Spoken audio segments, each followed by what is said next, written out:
బెంగ పెట్టుకోకమ్మా, వచ్చి నా వీపు మీద కూర్చో అన్నారు. అంటే అమ్మ చూసిందిట, పక్కున నవ్వింది. వానరుని యొక్క చేష్టితమును బయట పెట్టాడో. ఎందుకని? అప్పటికి స్వామి చిన్నవారై ఉన్నారు, పిల్లి పిల్లంత వారై ఉన్నారు.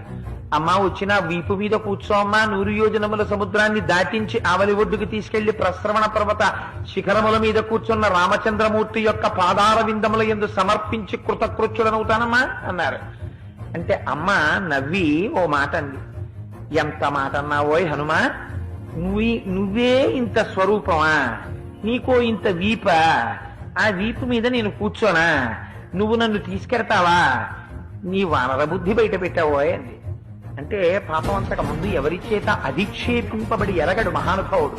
అంత మాట నేసింది అమ్మ నన్ను, ఇదే నా స్వరూపం అనుకుంటోంది, నా స్వరూపం ఏమిటో అమ్మకి చూపించాలనుకున్నాడు.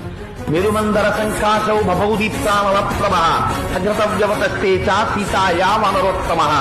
ఒక్కసారి మేరుపర్వత శిఖరాలు ఆకాశాన్ని చుంబిస్తూ ఎలా ఉంటాయో అంత స్వరూపాన్ని పొందేసి పెద్ద పెద్ద పాదాలతో, పిక్కలతో, మోకాళ్లతో, బలిసినటువంటి తొడలతో, సన్నటి నడువుతో, విశాలమైనటువంటి వక్షస్థలంతో, శంఖం లాంటి కంఠంతో, కాల్చిన పెనం లాంటి ముఖంతో, వాడి అయినటువంటి కోరలతో, పచ్చటి కన్నులతో, పెద్ద శిరోజములతో, మహానుభావుడు పరిఘల వంటి భుజములతో, పెద్ద పెద్ద వేళ్లతో, అంతంత అరిచేతులతో స్వామి నిలబడేటప్పటికీ అంత పైకి చూసి అమ్మ ఆశ్చర్యపోయింది.